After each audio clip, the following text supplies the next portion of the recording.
Estás escuchando Bisturí, periodismo al hueso, por Norte FM. Momento, estamos en contacto con el concejal Federico Romano Norri, que vamos a saludarlo en este momento y vamos a darle la bienvenida acá a Bisturí. Federico, ¿cómo estás? Juan Pablo Durante saluda. Buenos días, Juan Pablo. Buenos días a la mesa. ¿Cómo andan? Muchas gracias por la comunicación. Un gusto estar en contacto con ustedes. Bueno, ahí te estamos viendo Cucho para los amigos. ¿Puedo decirte Cucho? Sin ningún problema. Sí.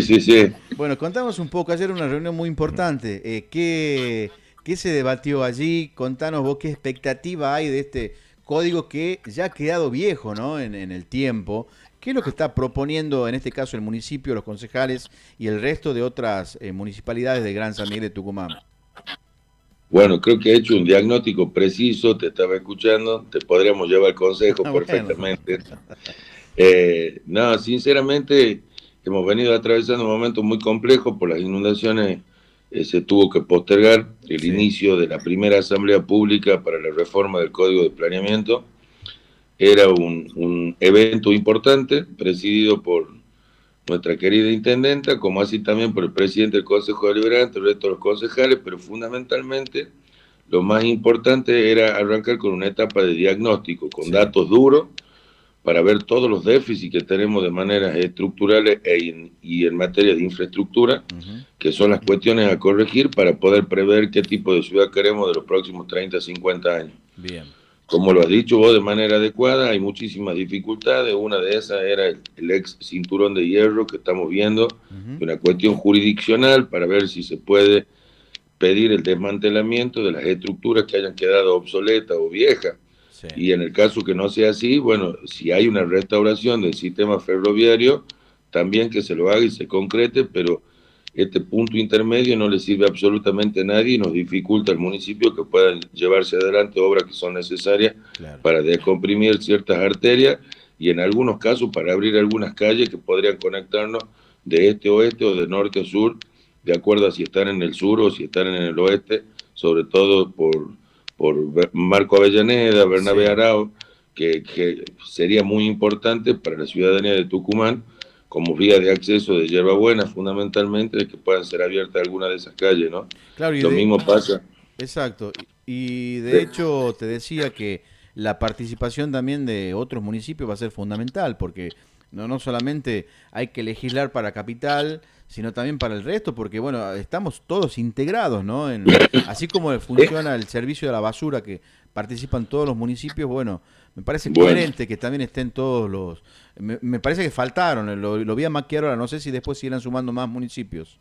Bueno, la verdad que sí, estuvo Pablo Macchiarola, es importante la presencia de Hierbabuena, pero sería importante que nos acompañe la banda, la Astenia, Alderete, inclusive los Aguirre, Tafí Viejo, y fundamentalmente Tafí Viejo, Los Positos y Villa Mariano Moreno, digo, para integrar la verdadera área metropolitana. Sin ningún lugar a duda, hay algunos puntos de contacto, los medios de transporte son un elemento fundamental, una columna vertebral, la prestación de otro tipo de servicios, inclusive como inversiones necesarias para tanto el recorrido del agua de norte a sur y de este a oeste, que termina en nuestro río Salí, pero que fundamentalmente la canalización del Canal Norte y del Canal Sur son fundamentales, tratarla de manera mancomunada con los distritos que nosotros compartimos o que colindan en términos de responsabilidad del cuidado de cada uno de esos canales, ¿no? Bien.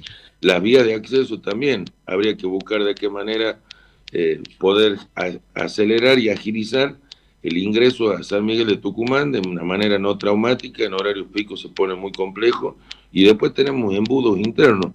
Uno de ellos, por ejemplo, en Avenida Sarmiento y Catamarca, en el puente de la Sarmiento, verdaderamente necesitamos un ensanchamiento, por lo menos para que haya 2 plazas de autos de este a oeste y motos en ambos recorridos. Así que bueno, vamos a presentar un proyecto en ese sentido que he venido trabajando con mi equipo de trabajo para que, sin hacer una obra de gran envergadura, de manera flotante podamos hacer una pasada peatonal, pero que se mantenga la misma estructura, pero se lleve a casi el doble la capacidad de circulación de los autos. Calculo también que la participación de la provincia va a ser fundamental, ¿no? Por el tema dinero, digo, el tema plata. Sí, acá necesitamos de todo. Sinceramente, creo que el elemento más importante de ayer, además del diagnóstico, es la participación de las distintas cámaras, la Cámara de la Construcción, la Cámara de Comercio, la Facultad de Arquitectura, la Facultad de Ingeniería, fundaciones, ONG y cualquier institución pública o privada que esté vinculada, digo, desde los modelos constructivos y la identidad que nosotros buscamos impregnar a San Miguel de Tucumán para los próximos 50 años, Sí. Comisión del Respeto, digo, se ha perdido gran parte del patrimonio histórico, arquitectónico, cultural de nuestra provincia justamente por no tener las normas previstas que puedan defender esa fachada en términos históricos y ese modelo que lo tiene bien marcado, por ejemplo, Salta, que nos puede gustar o no gustar, pero que son modelos de poca altura, Claro. y que tienen una predominación en términos arquitectónicos que le da una identidad a la ciudad. Bueno, nosotros teníamos previsto cuadras para un régimen de construcción de 10 a 12 viviendas en cada una de las aceras, y vos cuando tenés un solo edificio a un promedio de 10 pisos, de 4 por piso, tenés 40 unidades de vivienda, pero si tenemos hoy un promedio en micro macro centro de 5,5 edificios por cuadra, verdaderamente vemos que de esa manera tenés más de 200 unidades de vivienda, pero más de 800 personas que Claro. terminan haciendo colapsar lo que no estaba previsto en aquel momento. Exacto. Digo, las redes cloacales, las conexiones que nosotros tenemos, lo que hoy es invisible, no estaba en condiciones, y lo mismo está pasando en muchos barrios que tienen un régimen de agua precaria o que tienen mala calidad de agua o tienen que elegir algún horario del día para poder bañarse, porque justamente las conexiones clandestinas que se han ido haciendo con cada uno de los asentamientos, que Sí. posteriormente se regularizaron a través de la Oficina de Regularización Catastral o que los municipios han ido tramitando para entregar las escrituras. Digo, pues la prescripción adquisitiva también es una forma de adquirir derechos por el transcurso del tiempo, Exacto. pero lamentablemente hace que la prestación no sea ni siquiera buena ni eficiente, al contrario, deja muchísimo que desear en la periferia de nuestra capital, y estamos a 15 cuadras de la Plaza Independencia y hay gente que no tiene agua, no tiene gas natural. Concejal, te saco un poquito del Sí. tema técnico. Vamos a lo político. Hoy la oposición en Tucumán por lo menos está cumpliendo un rol muy importante, pero una parcialidad de esa oposición que, a mi entender, lo está capitalizando o monopolizando la Libertad Avanza. Después, bueno, están todo el resto de partidos que no, por ahí no están por ahí en la vereda opuesta al gobierno provincial, pero tampoco comulgan con el gobierno de Milei, con sus políticas económicas y demás, ¿no? Está a simple vista la situación. ¿Qué perspectivas ves vos? ¿Qué rol va a cumplir esa oposición que no está con el gobernador Jaldo, pero tampoco no está con el gobierno de Milei? ¿Va a tener espacio el próximo año? ¿Se están organizando? ¿Qué visión ves? Tenemos un radicalismo que está verdaderamente atravesando una crisis en el contexto nacional con falta de liderazgo y totalmente atomizada acá en la capital. También es cierto que tu diagnóstico es parcial. Digo, la única fuerza política que fue competitiva para enfrentar a Osvaldo Jaldo, a Juan Mansur y a José Alperovich acá en Tucumán fue la Unión Cívica Radical, en un marco de acuerdo con otras fuerzas políticas donde no existía todavía la Libertad Avanza. Sí. La Libertad Avanza, desde la llegada de Milei, ha buscado tener una estrategia de polarización entre lo que es Milei y lo que es el kirchnerismo, ni siquiera el peronismo o el justicialismo. Entonces se han encargado de ir minimizando la mínima expresión el resto de las fuerzas políticas. Sí. Pero lo cierto es que hoy la Unión Cívica Radical por lo menos tiene 6 legisladores en la capital, tiene 4 concejales también en el Consejo Capitalino, y la Libertad Avanza no tiene representación parlamentaria todavía. Entonces me parece que la gran estrategia nuestra tiene que ser, primero, recuperar el partido, recuperar esa identidad que se viene perdiendo desde hace tiempo en un contexto muy difícil para los partidos políticos tradicionales, pero también están por venir los peores momentos del gobierno nacional. Es lo que uno vislumbra por el avance de la causa Libra, por la denuncia del 3%, por los errores no forzados de Adorni, que tiene que dar más explicaciones en la justicia, fundamentalmente cuando uno ha hecho política sin respetar al prójimo, diciendo cualquier cosa del periodismo, de los adversarios, y yo creo que todo el mundo, inclusive quienes lo blindaban al gobierno nacional, están aprovechando esta situación, ¿no?, para hacer tiro al blanco con la cabeza de Adorni. Entonces, en el caso nuestro es momento de ser prudente, Pero esto demuestra que en la vida hay que ser respetuoso, porque el respeto que yo brindo, el respeto que yo puedo exigir en el momento después. Creo que hay momentos muy sensibles de la sociedad tucumana, hay momentos muy sensibles de la sociedad argentina, que hay una recesión muy grande, que ya no alcanza con haber amesetado el valor de la inflación o haber amesetado el dólar, sí, que la macro nunca impactó en lo micro, que se cierran empresas, que falta trabajo, que no se llega a fin de mes, y verdaderamente es un modelo que busca la concentración en ciertos sectores. A ver, te doy un ejemplo concreto y tiene que ver con la guerra. Sí. Nosotros teniendo vaca muerta, al Estado sí le sirve el aumento del barril del petróleo, pero a la ciudadanía no. Eso va a disparar los alimentos y va a disparar todos los mecanismos de transporte que nosotros tenemos de corta y larga distancia. Digo, desde el traslado de los alimentos, como así también a nosotros en el transporte público de pasajeros, y también va a suceder en las plataformas digitales. Digo, y esto recién empieza, van 27 días de la guerra. Ha tomado decisiones, nosotros tenemos un país predominantemente católico con un 87%, y se ha tomado la decisión de formar parte de una guerra que no somos parte. Claro. A ver, en términos históricos, la Argentina siempre tuvo un posicionamiento pacífico en todas las cuestiones bélicas que imperan en el mundo, y nosotros tenemos un vínculo comercial con los Estados Unidos, pero no somos colonia ni de ellos ni de Israel. Y en ese sentido tenemos mucho que aprender de lo que han hecho, lo que eran socios, sí, en materia de defensa, como la OTAN, han tomado una decisión de mantenerse al margen de decir no a nuestra guerra. Sí. Que nos puede gustar o no nos puede gustar, pero inclusive si él hubiera tomado una decisión en ese sentido, necesitaría que haya sido convalidada por el Parlamento Nacional, y tampoco lo ha hecho en términos personales. Habla de sionismo, y acá hay que hacer una disquisición histórica. Digo, si el judaísmo no es lo mismo que el sionismo, entonces, no, claro. Digo, hay que ser respetuoso con el pueblo judío, pero también hay que ser respetuoso con el pueblo palestino, y hay que ser respetuoso con los iraníes. No hablo del régimen teocrático iraní ni el con el ciudadano común, con la gente.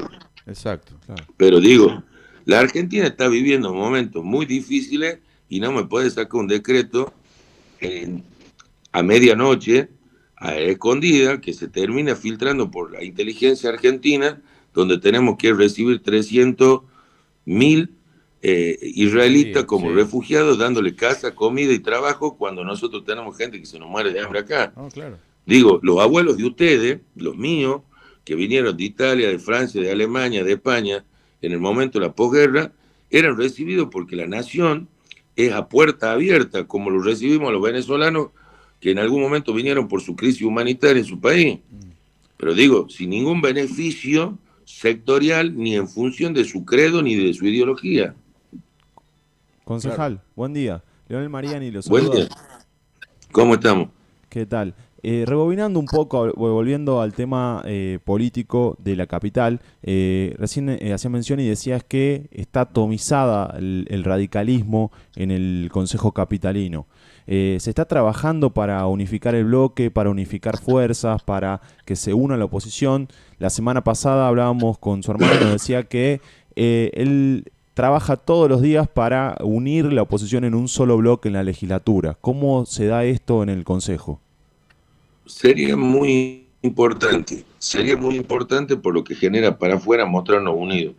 A ver, el que conoce desde adentro el sistema político, en el caso nuestro, yo lo he visto en la época de mi abuelo, de mi padre, desde el año 83 a la fecha, nunca hubo un bloque de la Unión Cívica Radical unificado. Nunca. ¿Por qué? Porque nosotros venimos de un proceso distinto, no tenemos el verticalismo del peronismo, sino la excesiva horizontalidad. Y en el caso nuestro fue una cuestión estratégica. Leandro Algañará era concejal por primera vez, quien le habla también, y hemos tomado la decisión para poder ir a reuniones de labor parlamentaria y aprender mucho más rápidamente, de poder estar en todo la distribución de espacio en las comisiones. Entonces es una decisión en ese sentido, pero después hemos votado absolutamente siempre juntos, por ejemplo con Leandro Algañará, y con Gustavo Cobo y José María Canela tenemos una excelente relación, y ojalá que nos podamos sentar a conversar en los próximos meses para que de cara al inicio del año electoral podamos intentar convivir dentro de un solo bloque. Sí tenemos esa responsabilidad de unificación de ciertos espacios, pero lamentablemente el partido termina actuando como una confederación de kioscos, ¿no? Porque algunos han sido cooptados por el gobierno de la provincia, algunos forman parte del gabinete del gobierno de la provincia, otros se han ido con la Libertad Avanza de manera precipitada, que se fueron, que vuelven, otros volvieron y se volvieron a ir. Entonces digo, yo creo que hoy hacemos falta todo. Y lo que sí tenemos que seguir trabajando es lo mismo que hacemos desde el año 83, trabajar para que podamos ganarle al peronismo en Tucumán. Y en ese marco, si la Libertad Avanza toma la decisión de ir solo, serán ellos los que son funcionarios de los intereses de Osvaldo Jaldo. Si ellos quieren que nos sentemos a conversar, nosotros nos tienen que respetar nuestra identidad y nuestra historia, y hoy estamos bastante lejos de eso.